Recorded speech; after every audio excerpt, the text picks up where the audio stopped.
السلام علیکم ورحمۃ اللہ وبرکاتہ۔ نبی کریم صلی اللہ علیہ وسلم نے ارشاد فرمایا، جو تاجر احتکار کرے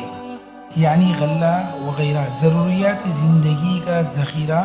عوام کی ضرورت کے باوجود مہنگائی کے لیے محفوظ رکھے، وہ خطا کار و گناہ گار ہے۔ جس طرح ہمارے زمانے میں، ہمارے معاشرے میں، ہماری سوسائٹی کے اندر، اس کنٹری کے اندر بہت سارے بزنس مین غلہ اور دیگر ضروریات زندگی کی ذخیرہ اندوزی کر کے اس کو چھپا کے رکھ کر اسٹاک کر کے رکھ دیتے ہیں۔ اسٹاک کے نتیجے میں ان چیزوں کی، چینی کی، دال کی مصنوعی قلت پیدا کر دیتے ہیں۔ یعنی ہوتا یہ ہے کہ وہ چیز کم پڑ جاتی ہے، حقیقت میں وہ چیز کم نہیں ہوتا، لیکن ان بزنس مینوں، تاجروں کی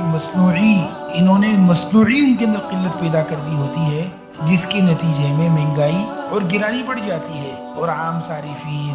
عام لوگ اس کا بوجھ اٹھاتے ہیں، اور ان کے لیے بالآخر زندگی گزارنا دشوار اور مشکل تر ہو جاتا ہے۔ اسی طرح نبی کریم صلی اللہ علیہ وسلم کے زمانے میں بھی کچھ تاجر ایسا کرتے تھے، اور وہ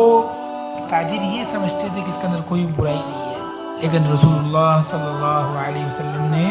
اس کو سختی سے منع فرمایا اور گناہ قرار دیا۔ عربی زبان کے اندر ذخیرہ اندوزی کو، اس مال کو اسٹاک کرنے کو احتکار کہتے ہیں شریعت میں، اور نبی کریم صلی اللہ علیہ وسلم نے احتکار کرنے سے سختی سے منع فرمایا ہے۔ اللہ سبحانہ و تعالی ہمیں دین پر عمل کرنے کی توفیق عطا فرمائے۔